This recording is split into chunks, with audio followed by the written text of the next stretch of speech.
अथ श्री दुर्गा सप्तशती तृतीयो अध्याय। सेनापतियों सहित महिषासुर का वध। ध्यानम। जगदम्बा जी के श्री अंगों की कांति उदय काल के सहस्रों सूर्यों के समान है। वे लाल रंग की रेशमी साड़ी पहने हुए हैं। उनके गले में मुंडमाला शोभा पा रही है। दोनों स्तनों पर रक्त चंदन का लेप लगा है। वे अपने कर कमलों में जप मालिका, विद्या और अभय तथा वर नामक मुद्राएं धारण किए हुए हैं। 3 नेत्रों से सुशोभित मुखार विंद की बड़ी शोभा हो रही है। उनके मस्तक पर चंद्रमा के साथ ही रत्नमय मुकुट बंधा है तथा वे कमल के आसन पर विराजमान है। ऐसी देवी को मैं भक्ति पूर्वक प्रणाम करता हूँ। ऋषि कहते हैं, दैत्यों की सेना को इस प्रकार तहस नहस होते देख महादैत्य सेनापति चिक्षुर क्रोध में भरकर अंबिका देवी से युद्ध करने के लिए आगे बढ़ा। वह असुर रणभूमि में देवी के ऊपर इस प्रकार बाणों की वर्षा करने लगा जैसे बादल मेरुगिरी के शिखर पर पानी की धार बरसा रहा हो। तब देवी ने अपने बाणों से उसके बाण समूह को अनायास ही काटकर उसके घोड़ों और सारथी को भी मार डाला। साथ ही उसके धनुष तथा अत्यंत ऊंची ध्वजा को भी तत्काल काट गिराया। धनुष कट जाने पर उसके अंगों को अपने बाणों से बींध डाला। धनुष, रथ, घोड़े और सारथी के नष्ट हो जाने पर वह असुर ढाल और तलवार लेकर देवी की ओर दौड़ा। उसने तीखी धार वाली तलवार से सिंह के मस्तक पर चोट करके देवी की भी बाईं भुजा में बड़े वेग से प्रहार किया।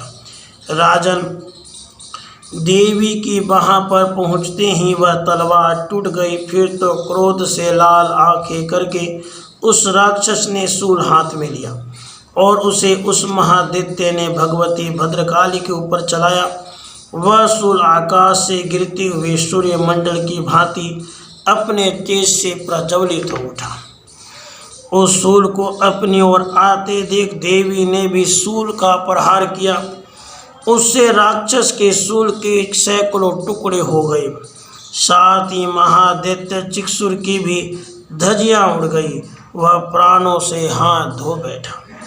महिषासुर के सेनापति उस महाप्रकर्मी चिक्षुर के मारे जाने पर देवताओं को पीड़ा देने वाला चामर हाथी पर चढ़कर आया।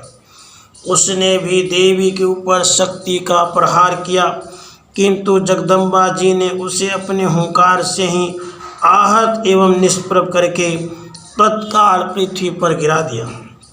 शक्ति टूटकर गिरी हुई देख चामर को बड़ा क्रोध हुआ। अब उसने शूल उठाया, किंतु देवी ने उसे भी अपने बाणों द्वारा काट डाला।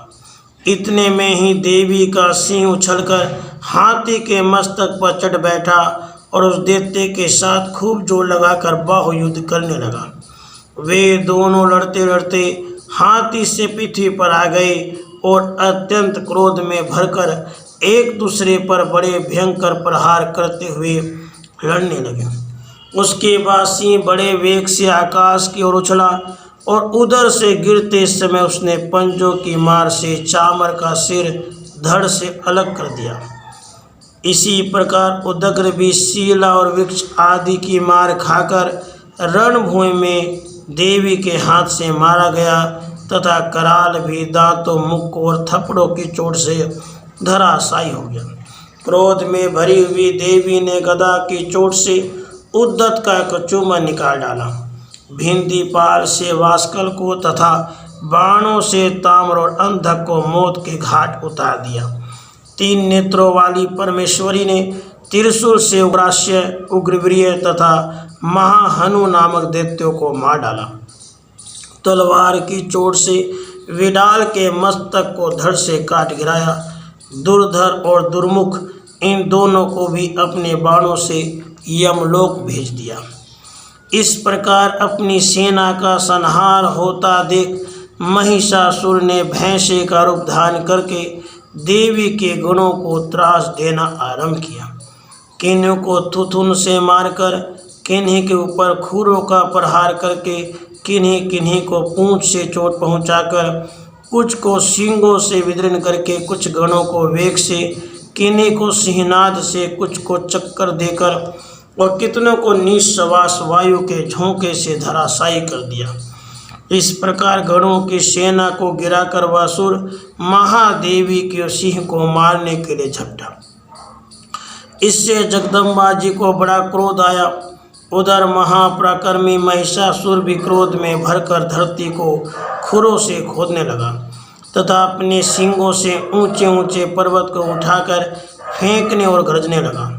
उसके वेग से चक्कर देने का पृथ्वी शुद्ध होकर फटने लगी।